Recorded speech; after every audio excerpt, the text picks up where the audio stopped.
Bhante, there are some very fundamental questions that people like to ask and often seek religion to get those answers from. Things such as, what happens to us after death? What does Buddhism have to say about that?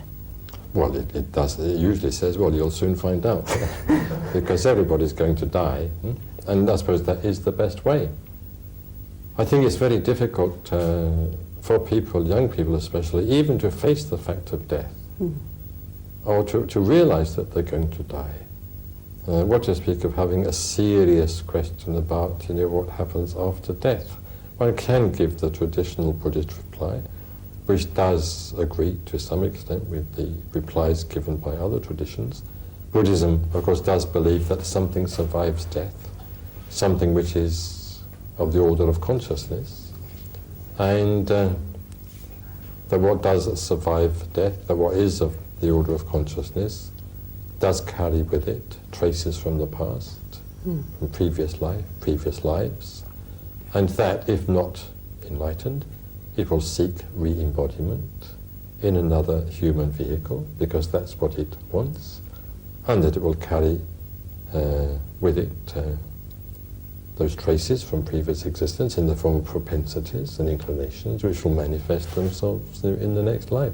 That is very broadly the Buddhist belief. I'm doubtful if it can be conclusively proved. That's why perhaps one will have to wait and see. If, of course, there's nothing after death, nobody will be able to say to anybody, well, I told you so. There won't be anybody there to say any such thing. But if there is, something after death, if consciousness does survive death, then, well, yes, there is a possibility, if one feels so inclined, of turning around to the other person, perhaps the materialist, and saying, well, look, I told you so.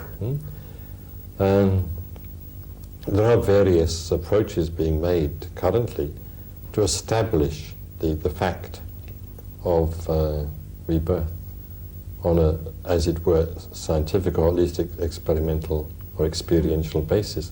They do seem to have succeeded to some extent. It does seem that there's a residue of cases of alleged recollection of previous lives, as they call them, that cannot be refuted, for which there's too much evidence that it is, in a manner of speaking, the same person who's been reborn.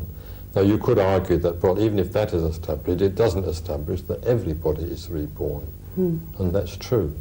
So perhaps more work has to be done in that field. There are, of course, also all sorts of quite abstruse philosophical arguments in favor of immortality, personal and otherwise, or survival of death. But very broadly speaking, Buddhism would say that yes, there is life after death. There's conscious life after death. And there also will be, in the case of the vast majority of people, rebirth on this earth. Perhaps in some higher form of life in the heavens.